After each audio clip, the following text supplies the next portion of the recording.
Olá a todos, eu chamo-me Rui Gomes e vou-vos apresentar as áreas de investigação do Grupo Adaptação, Rendimento e Desenvolvimento Humano. Bom, o nosso grupo de investigação desenvolve estudos em dois domínios, no domínio desportivo e no domínio laboral. Bom, eis alguns exemplos das principais questões que nós estamos a estudar. Dentro desta primeira faceta, deste primeiro domínio do grupo de investigação da adaptação humana, aquilo que nós temos estado a estudar até que ponto é que os processos de avaliação cognitiva, ou seja, a forma como as pessoas avaliam as situações, será que pode influenciar a forma como elas se adaptam a estes mesmos contextos.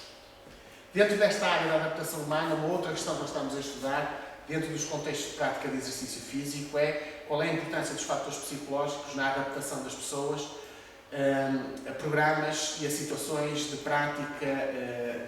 desportiva. E, portanto, aquilo que nós procuramos saber até que ponto é que aspectos mais mentais e psicológicos podem ajudar as pessoas a terem estilos de vida mais ativos e, portanto, mais saudáveis. Dentro da área do rendimento humano, basicamente são os fatores sociais que nos têm interessado muito e temos estado interessados em estudar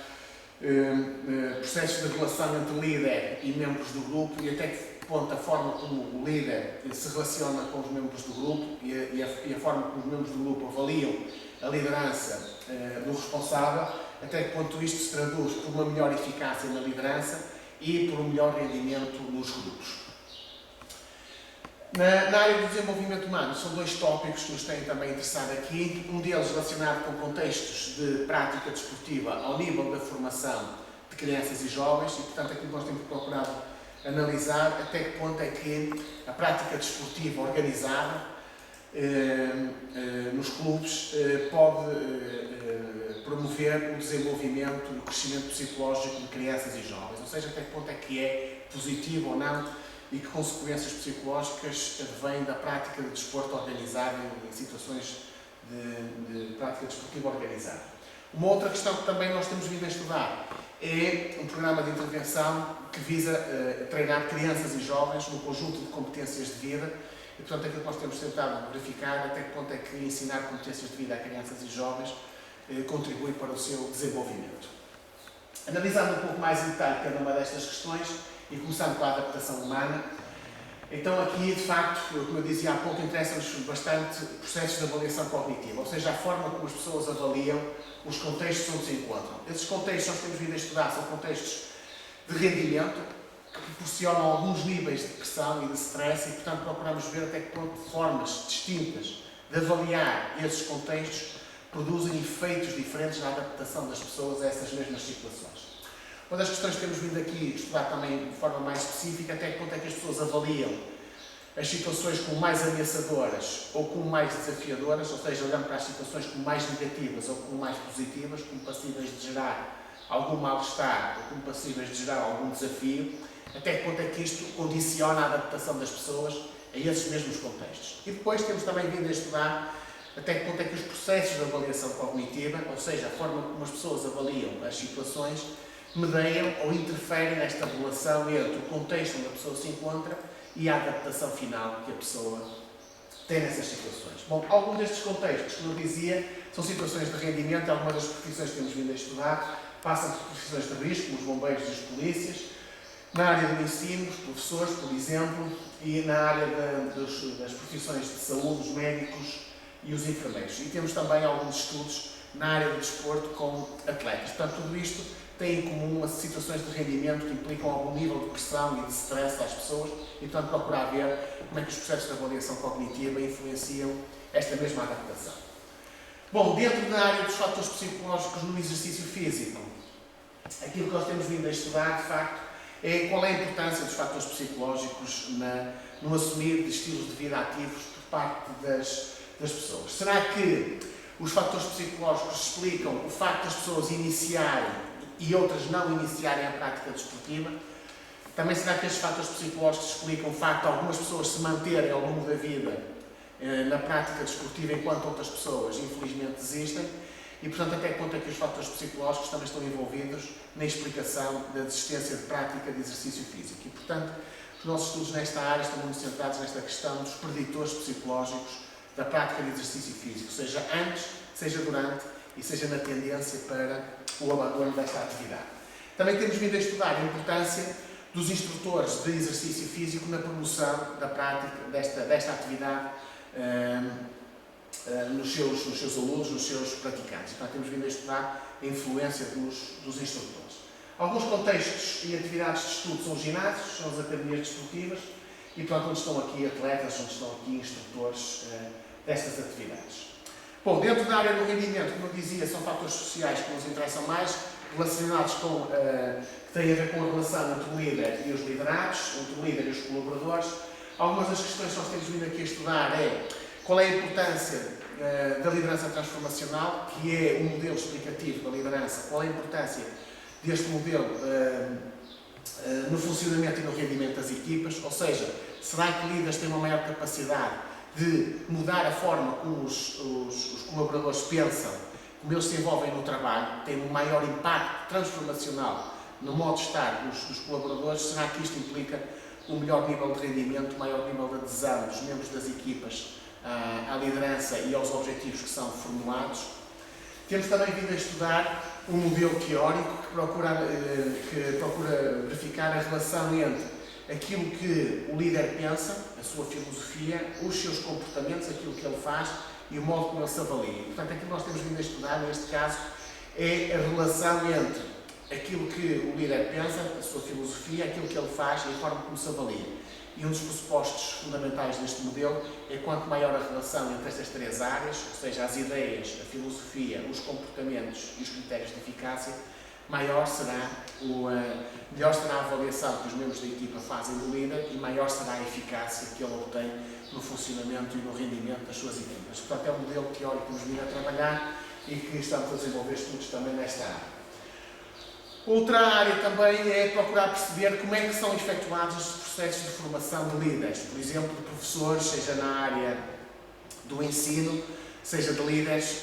seja de treinadores na área do desporto. E, portanto, temos procurado ver até que ponto é que estes processos formativos estão estruturados, como é que eles se organizam, como é que eles são percepcionados, seja por estudantes, seja por atletas, e qual é a relação disto com uma avaliação que é feita acerca do trabalho, seja de professores, seja de treinadores. E, portanto, aqui estamos muito preocupados com estes processos formativos de líderes. Uma outra área que também nos interessa muito é perceber qual é realmente a eficácia produzida pela liderança. Ou seja, o quanto contribui o trabalho do líder para explicar a eficácia, o rendimento específico das equipas. Quanto é que isso contribui? Qual é o valor acrescentado da liderança em termos do trabalho final das equipas? E aquilo que temos procurado ver é, dentro destas áreas da liderança, de facto, aquelas que mais nos interessa, como eu dizia há pouco, a liderança transformacional, quanto é que ela acrescenta na explicação do rendimento e da eficácia das equipas face a outros estilos de liderança. Bom, alguns contextos e atividades de estudo passam pela área do desporto e do exercício físico e, portanto, aqui estudamos muito treinadores, técnicos do desporto, os atletas, obviamente. Na área do ensino temos estudado professores, temos estudado alunos e na área das empresas, gestores e funcionários, com menos estudos nesta área do que nas outras. Bom, passando então para a área do desenvolvimento humano e para a área da formação desportiva de crianças e jovens, algumas das questões aqui que nós temos procurado verificar é quais são os fatores psicológicos que estão aqui envolvidos e que fatores psicológicos ajudam a explicar o desenvolvimento de crianças e jovens nestes contextos. Qual é a importância, esta é uma área nova que nós estamos a explorar, qual é a importância também dos fatores psicológicos na forma como os atletas vão progredindo ao longo da carreira e, portanto, vão, por exemplo, passando de escalão desportivo em escalão desportivo durante a formação desportiva, depois da eventual transição entre a formação desportiva e a alta competição e final de carreira. Qual é a importância, de facto, dos fatores psicológicos ao longo deste processo? Também temos vindo a estudar, já há alguns anos, a importância, enfim,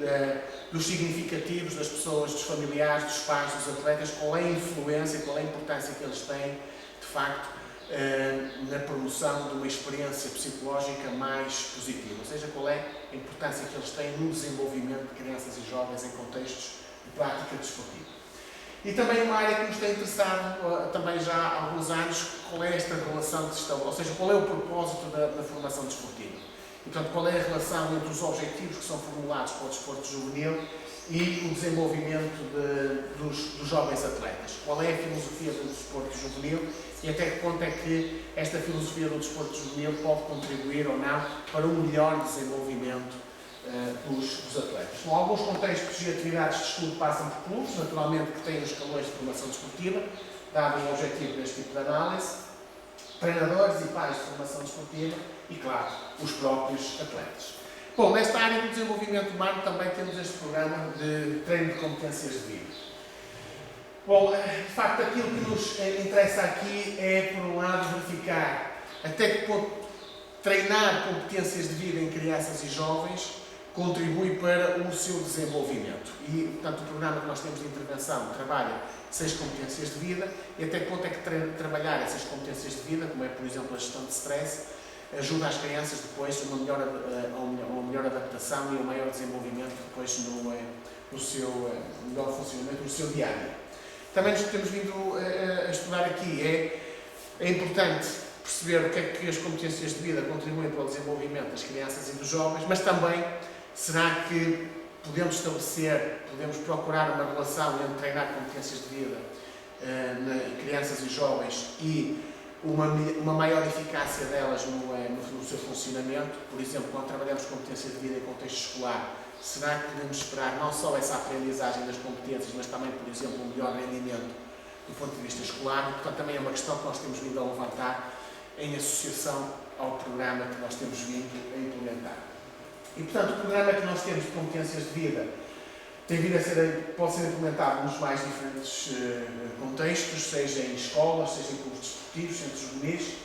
mas basicamente estamos a falar de crianças e jovens, portanto, estudantes do ensino básico e secundário, atletas de formação desportiva. E o programa chama-se PEPCJ, que tem a ver com a promoção de experiências positivas em crianças e jovens. Portanto, é um programa estruturado de intervenção para treinar competências de vida. Bom, finalmente, e para terminarmos, como é que as pessoas podem colaborar se tiverem interesse em trabalhar connosco estas questões de investigação? Bom, aqui, naturalmente, que nós temos dentro do nosso grupo de investigação pessoas que são membros efetivos, são pessoas que têm um determinado estudo, que têm uma investigação que estão a desenvolver e, portanto, trabalham connosco com este objetivo e são membros efetivos porque gerem um determinado estudo, uma determinada investigação. Mas pode-se também ser membro colaborador, ou seja, ajudar-nos a trabalhar alguns dados, ajudar a levar a cabo as investigações e depois levar esses dados à comunidade científica. E pode-se naturalmente também ser membro convidado e estar connosco nas nossas reuniões e participar connosco nas nossas discussões que temos com regularidade. Na Universidade do Minho, em termos de propostas de investigação e que podem ajudar e auxiliar a integração no grupo de investigação, temos, de facto, um doutoramento em Psicologia Aplicada, que tem vagas especiais para alunos da comunidade de países de língua portuguesa, e temos também, para pessoas que já tenham terminado o seu doutoramento, possibilidade de fazerem um pós-doc connosco e, portanto, desenvolverem melhor um determinado tema de investigação.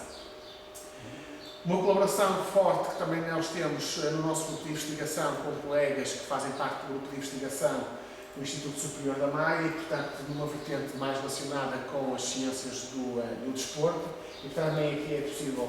integrar no mestrado em ensino de educação física, seja no ensino básico, seja no ensino secundário, e o mestrado em treino desportivo, na especialização de treino desportivo, onde também aqui é possível não só obter conhecimento, mas também desenvolver projetos de investigação que depois podem ser integrados no nosso grupo. E, portanto, estas são as diferentes possibilidades em termos de uma colaboração mais estreita com o nosso grupo de investigação. Muito obrigado pela vossa atenção. Se quiserem saber um pouco mais sobre o nosso grupo de investigação, toda esta informação está disponível no nosso site.